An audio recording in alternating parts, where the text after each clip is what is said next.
வெல்வோம் 200, படைப்போம் வரலாறு. 2026 தேர்தலிலே 200 இலக்கு. அதன் தொடக்கமே ஈரோடு கிழக்கு என்று முழக்கமிட்டு வரும் மாண்புமிகு தமிழ்நாடு முதலமைச்சர், திராவிட மாடல் ஆட்சிக்கு சொந்தக்காரர், மாண்புமிகு தமிழ்நாடு முதலமைச்சருடைய ஆட்சியிலே எந்த ஒரு திட்டமும் தமிழகத்திலே ஒவ்வொரு குடும்பத்துக்கும் ஏதாவது ஒரு திட்டத்தினுடைய பலன் சென்று அடைந்திருக்கிறது. பலன் கிடைக்காத குடும்பமே இல்லை என்று சொல்லத்தக்க அளவுக்கு இன்றைக்கு பல்வேறு குடும்பங்களும் இந்த ஆட்சியிலே பலனை பெற்று வருவதுதான் இதற்கு ஒரு எடுத்துக்காட்டாக அமைந்திருக்கிறது. நான் 2 தினங்களுக்கு முன்னாலே பேசுகிற பொழுது கூட சொன்னேன், அண்ணா திராவிட முன்னேற்றக் கழகம் எடப்பாடி பழனிசாமியினுடைய கட்டுப்பாட்டில் இல்லை என்பதை. அதை அங்கே இருக்கின்றவர்கள் பேசிக்கொள்வதிலிருந்தே நீங்கள் தெரிந்து கொள்ளலாம். ஒரு நண்பர் என்னிடத்தில் சொன்னார், சமீபத்திலே முன்னாள் அமைச்சர் செங்கோட்டையன் அவர்கள் தன் நண்பர்களோடு பேசிக்கொண்டிருக்கின்ற பொழுது கட்சித் தலைவர் எடப்பாடி பழனிசாமி இருந்தாலும், வேலுமணியாக இருந்தாலும், தங்கமணியாக இருந்தாலும் எல்லோருமே எனக்கு ஜூனியர்கள் தான் என்று சொன்னதாக ஒரு தகவல் வந்திருக்கிறது. அதிலிருந்து அவர் எந்த அளவுக்கு ஆதங்கத்தோடு அங்கே இருக்கிறார் என்பதையும், அதே போல் அங்கே இருக்கக்கூடிய சீனியர்கள் எந்த ஆதங்கத்தோடு இருக்கிறார்கள் என்பதையும் நீங்கள் உணர்ந்து கொள்ள வேண்டும். எனவே அந்த கட்சி கலகலத்து கொண்டிருக்கிறது என்பதற்கு எடுத்துக்காட்டு தான் அண்ணா திராவிட முன்னேற்றக் கழகத்தினுடைய வாக்குகள் ஈரோடு கிழக்கு தேர்தலிலே முதல் முறையாக இரட்டை இலைக்கே வாக்களித்து வந்தவர்கள் முதல் முறையாக உதயசூரியனுக்கு வாக்களித்திருக்கிறார்கள் என்பதையும் அன்றைக்கு நாங்கள் சொல்லியிருந்தோம். இவற்றுக்கெல்லாம் வலிமை சேர்க்கின்ற வண்ணம் இன்றைக்குமே நாங்கள் கருத்து கணிப்பில் அவ்வளவு நம்புவது கிடையாது என்று சொன்னாலும் கூட அதற்கும் ஒரு வலிமை உண்டு என்று எண்ணத்திலே அதையும் ஒரு காரணியாக பார்க்க வேண்டும். சமீபத்திலே இந்தியா டுடே பத்திரிகையும் சி ஓட்டர்ஸ் இணைந்து மூட் ஆஃப் த நேஷன் என்கின்ற ஒரு கருத்து கணிப்பை நடத்தியது. அந்த கருத்து கணிப்பிலே தமிழ்நாட்டிலே 39 தொகுதிகளிலும் இன்றைக்கு நாடாளுமன்ற தேர்தல் நடந்தால் திராவிட முன்னேற்றக் கழகத்தின் தலைமையிலான கூட்டணி தான் வெல்லும்.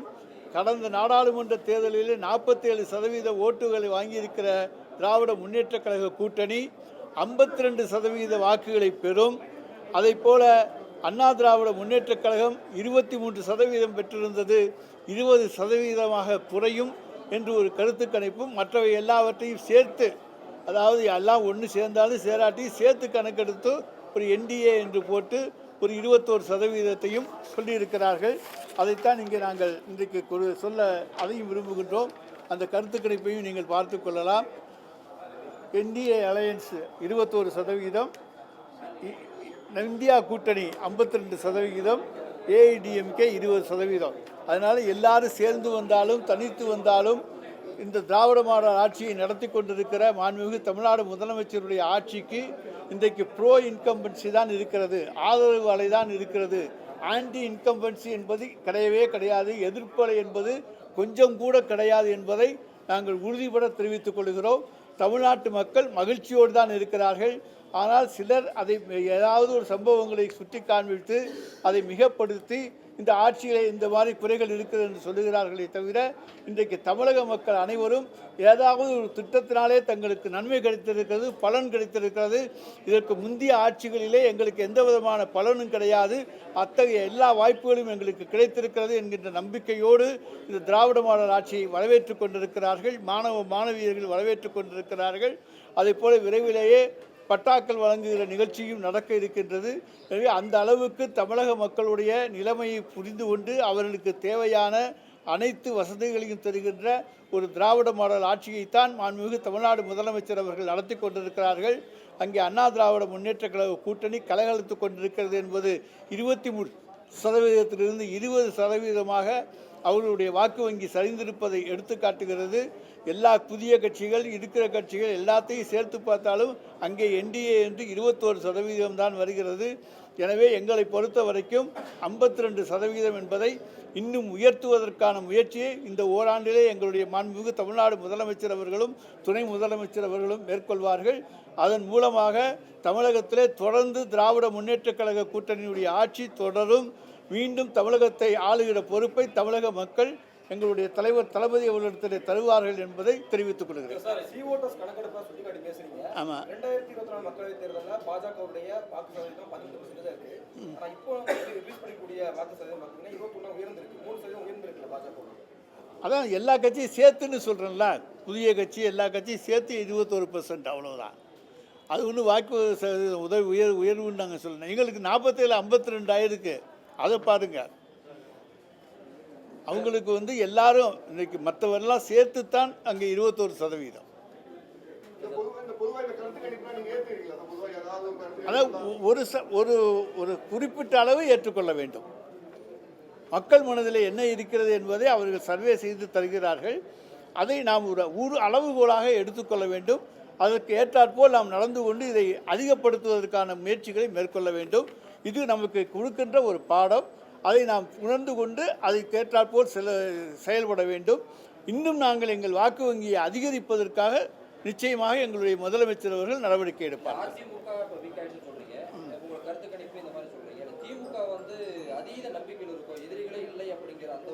எதிரிகளே இல்லை என்று நாங்கள் என்றைக்குமே சொல்லவில்லை.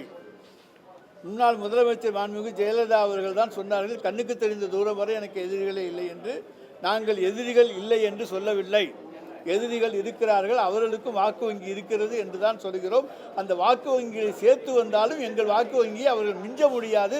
அதற்கு ஏற்றாற்போல ஒரு மக்கள் ஏற்றுக்கொள்ளக்கூடிய ஒரு ஆட்சியை, திராவிட மாடல் ஆட்சியை மாண்புமிகு தமிழ்நாடு முதலமைச்சர் அவர்கள் நடத்தி கொண்டிருக்கிறார்கள் என்று சொன்னேன்.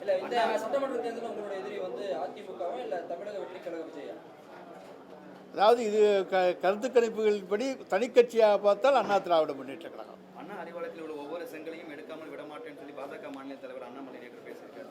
அவருக்கு செங்கல் எடுக்கிறதுக்கு வேலை இல்லைன்னா வெங்காயச்சும் போய் எடுத்து பார்க்கட்டும். அறிவாலயத்தினுடைய செங்கலை கை வைக்க கூட அவரால் முடியாது.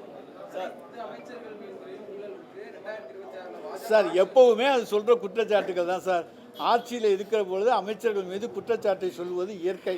அது சொல்லுவார்கள். அதற்கு பிறகு என்ன நடவடிக்கை எடுத்தாலும் பார்த்து கொள்ளலாம். அதை பற்றி ஒன்றும் பிரச்சனை இல்லை. நாங்கள் எங்களை பொறுத்த வரைக்கும் எந்த தவறும் செய்யவில்லை. தவறுக்கு இடம் கொடுக்காமல் தான் எங்களுடைய முதலமைச்சர்கள் ஆட்சியை நடத்தி கொண்டிருக்கிறார்கள். எந்த விஷயம் தன்னுடைய கவனத்துக்கு வந்தாலும் உடனடியாக கூப்பிட்டு அழைத்து அவற்றையெல்லாம் திருத்தி சிறப்பான ஒரு ஆட்சியை தர வேண்டும், மக்கள் விரும்புகிற ஆட்சியை தர வேண்டும் என்கிற நோக்கத்தோடு தான் அவர் செயல்பட்டு கொண்டிருக்கிறார்.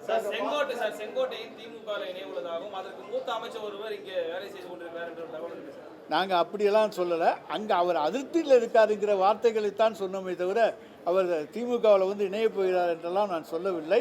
அதை நீங்கள் தப்பாக எடுத்துக்காதீங்க. அவருடைய வணக்குமுறைகளை சொல்லியிருக்கிறார். நான் சீனியர் என்பதை சொல்லியிருக்கிறார். அது உண்மைதானே? அது எதுவும் தப்பு இருக்கா?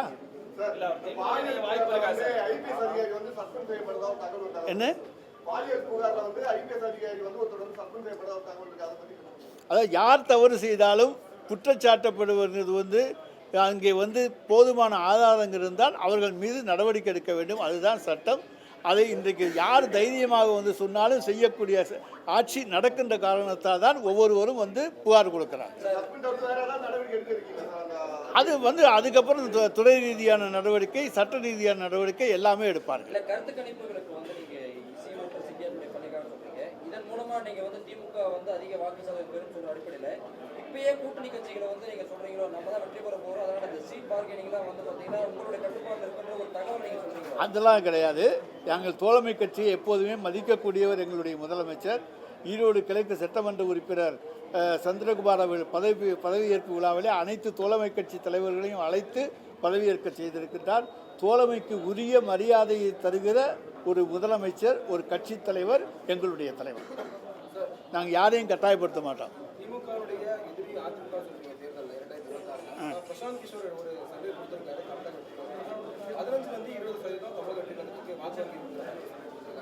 அந்த அவர் வந்து இன்னைக்கு வந்து தேர்தல் வியூக வகுப்பாளராக இங்கே சென்றிருக்கிற காரணத்தால் அப்படி சொல்லியிருக்கலாம். ஆனால் அந்த அளவுக்கான வாக்கு வங்கி அங்கே இருப்பதாக தெரியவில்லை.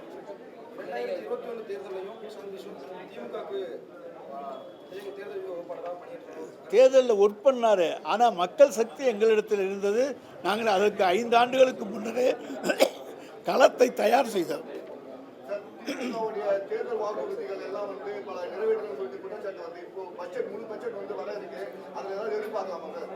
முடிந்தவரை இந்த ஆண்டுக்குள்ளே எல்லா வாக்குறுதிகளையும் நிறைவேற்றுவதற்குத்தான் எங்களுடைய முதலமைச்சர் முயற்சிகளை மேற்கொண்டுள்ளார்.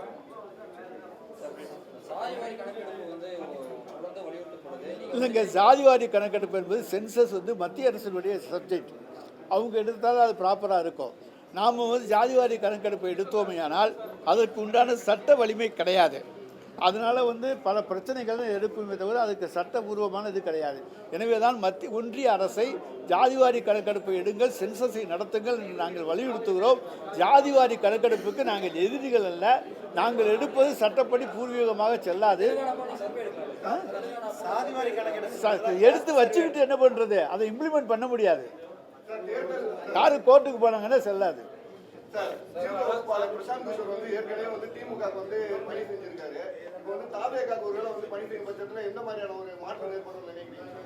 ஒரு மாற்றமும் ஏற்படாது, ஏமாற்றம் ஏற்படும்.